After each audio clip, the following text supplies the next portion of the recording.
Hi everyone, we're back with sessions 58, and the topic for discussion is types of medication errors that may occur in the clinical setting.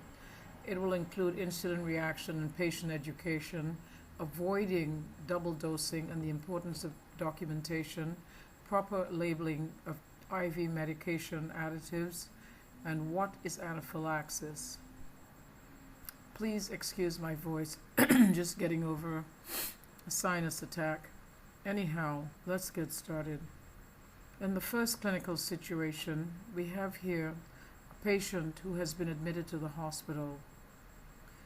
The nurse on that shift, this is the admission. She left that admission for the night shift. Pay close attention to what happens next.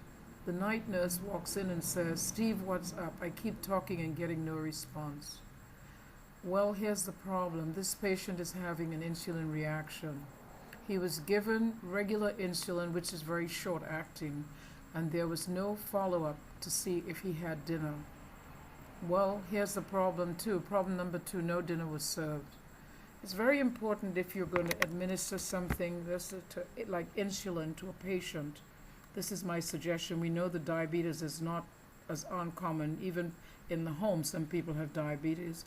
It's very important to remember that there should be some food around, because what happens when that insulin starts to take action and there is no food, that patient might develop hypoglycemia. Patient education is a great concern in this instance, because if this patient had been given education, he could be advised to, if he felt a little bit weak and shaky, to call the nurse so action could be taken immediately. The clinical setting step by step, chapter 2 in dearnurses.net is packed with helpful information. Okay, avoiding double dosing. I hope and pray this never happens to anybody, but it can happen. Tim he calls the nurse to get medication. The nurse does everything correctly. She assesses the pain, she gets what the doctor orders, but then there is what follows next is what creates the problem. Shannon comes to relieve her for lunch. Mary, she says to her, it's time for you to go to lunch.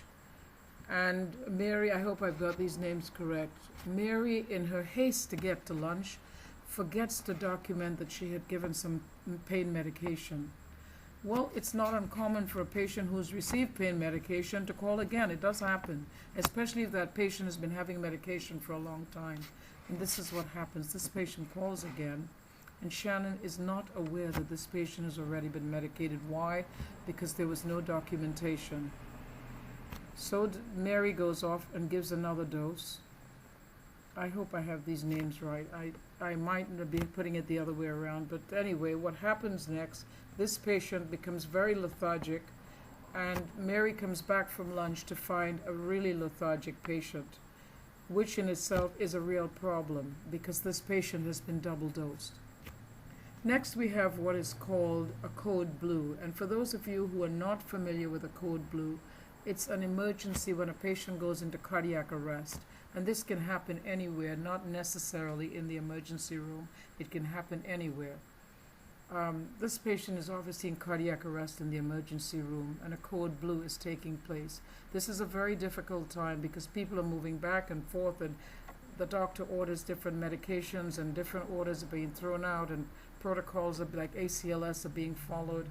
And what happens in this case, 2 IVs are hanging. Dopamine was hung, but which one is it? Potassium was hung. Which one is it? And this is the problem when you have a difficult situation like this one. It is very important, if you are taking care of a patient, especially in a crisis, to make sure that you label your medication prior to get that label ready and stick it on at the time when you give the medication. Because it's and stick not just that, the time, the amount of medication that's being put into that bag. In some instances, medications do come pre-done, but it's not always the case if you should be in that situation. Now, what exactly is anaphylaxis? It's an allergic reaction or hypersensitivity to medication or any foreign substance. Typically, most people don't react to medications, we know that, but it can happen on occasion. And it would be very useful to know what to look for. Some of the signs and symptoms would include skin rash, difficulty breathing, difficulty wheezing, chest pain.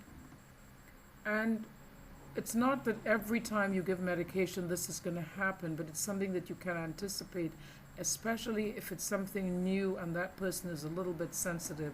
It even happens sometimes with blood transfusions. So here's some helpful advice. Did you remember to check the patient's history for allergies of medication, to medication? And if it should happen to you, it would be helpful to note that you should do an assessment and let the doctor know immediately. Assessment, documentation, and letting the doctor know immediately so that quick action can be taken before it gets any worse. I hope you've learned something from this. I stumbled a little bit on one of the situations, but I hope you get the gist of it by reading what's on there. Now, I just wanted to say, in some instances, some nurses might be new and feeling very scared to approach the clinical setting. DearNurses.org is packed with helpful information and videos for that new nurse. There's always something that you can learn. You may not be able to learn everything because it depends on where you work, but it will be very helpful if you just go to DearNurses.org if you are that new nurse. Have a great day.